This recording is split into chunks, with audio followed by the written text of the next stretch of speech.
फिर से स्वागत है केसर इंटर कॉलेज पहेड़ी यूट्यूब चैनल। बच्चों, आज हम एक नया टॉपिक पढ़ते हैं, वैद्युत सामर्थ्य अथवा वैद्युत शक्ति। यानी सामर्थ्य को ही हम वैद्युत शक्ति कहते हैं। ठीक है, क्या होती है वैद्युत सामर्थ्य अथवा वैद्युत शक्ति? किसी वैद्युत परिपथ में वैद्युत ऊर्जा के व्यय को वैद्युत सामर्थ्य कहते हैं। ठीक है, यानी क्या हुआ, किसी परिपथ में जो विद्युत ऊर्जा खर्च हो रही है उसको हम उसका सामर्थ्य कहते हैं। ठीक है, P बराबर क्या होता है, W/T, यानी कार्य करने की दर को हम जो है वो सामर्थ्य कहते हैं। P = W/T। W का मात्रक क्या होता है, जूल, और समय का क्या होता है, सेकंड। तो ये क्या हुआ, P = W/T, इसका मतलब हुआ जूल पर सेकंड, और इस जूल पर सेकंड को हम कह देते हैं वाट।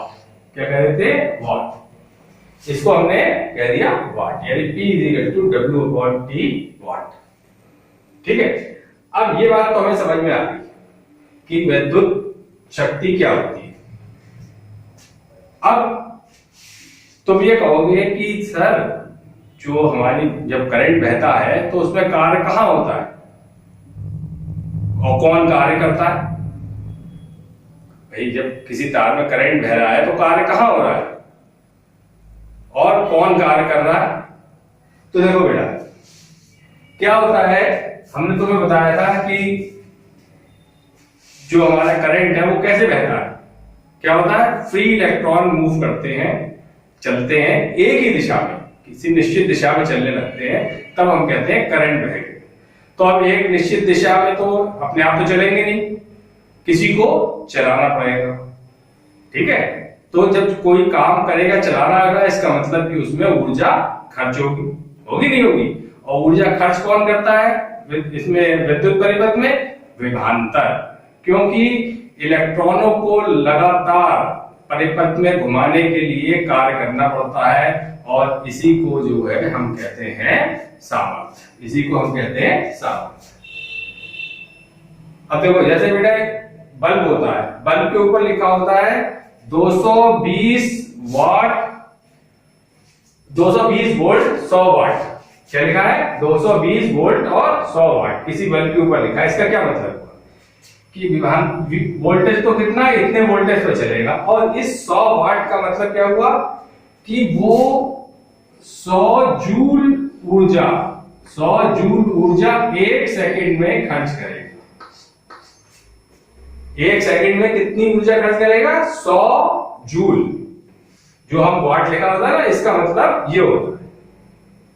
ठीक है, कि 100 जूल पर सेकंड खर्च करेगा ऊर्जा। ठीक है, अब अगर हम इसी W/T को और आगे बढ़ाए तो W = क्या होता है, VIT। ये हम बता चुके हैं तुम्हें।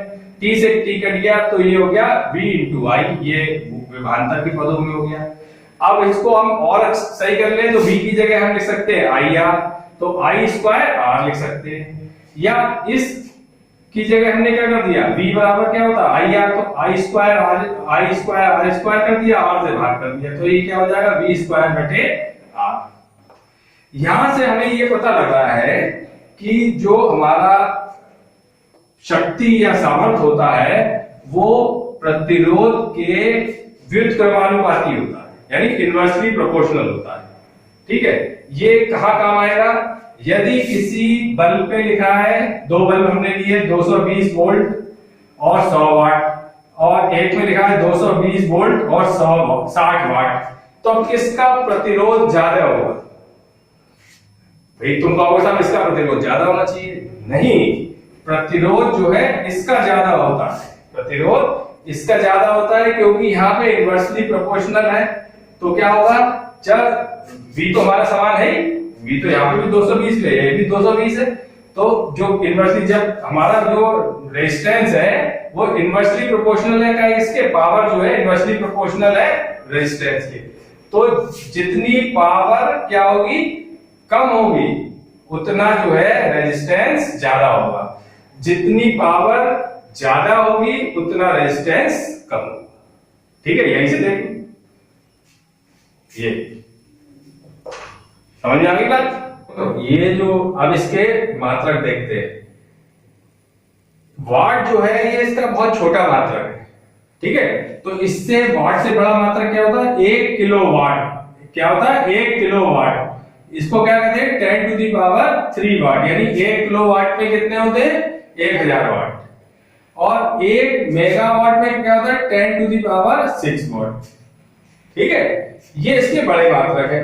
और अब तुमने देखा होगा हॉर्स पावर या अश्व शक्ति, एक अश्व शक्ति बराबर क्या होते हैं? 746 वाट। क्या होती है? 746 वाट। तो बेटे मुझे उम्मीद है कि ये तुम्हें थोड़ा समझ में आ गया। ठीक बच्चों, अब हम ये देखते हैं कि हम अपनी जो विद्युत ऊर्जा है उसको नापते कैसे हैं। देखो, जो व्यापारिक संस्थान और घरों में बिजली होती है वो शक्ति के रूप में ना, विद्युत शक्ति के रूप में ना नाप कर उसको विद्युत ऊर्जा के रूप में नापते हैं। ठीक है, जैसे तुमने देखा होगा कि कितने यूनिट बिजली खर्च हुई, इसका मतलब क्या हुआ। ठीक है, तो बेटा ये इसका मतलब होता है board of trade unit. Board of trade unit, इसी को हम साधारण भाषा में कह देते हैं यूनिट। जो हम लोग कहते हैं ना कितने यूनिट बिजली खर्च हुई, वो होता है बोर्ड ऑफ ट्रेड यूनिट। ठीक है, तो क्या 1 किलोवाट घंटा का हो या 1 यूनिट का हो, अथवा 1 यूनिट वैद्युत ऊर्जा की वह मात्रा है जो किसी परिपथ में 1 घंटे में व्यय होती है, जबकि परिपथ में 1 किलोवाट की वैद्युत शक्ति हो। यानी कि 1 घंटे में 1 यूनिट 1 किलोवाट घंटा अथवा 1 यूनिट वैद्युत ऊर्जा की वह मात्रा है जो किसी परिपथ में 1 घंटे में खर्च होती है, जबकि परिपथ में 1 किलोवाट की शक्ति हो, जबकि उसमें कितनी शक्ति हो? 1 किलोवाट की। तो 1 किलोवाट बराबर क्या हुआ? 1 किलोवाट घंटा, यहाँ घंटा हो गया।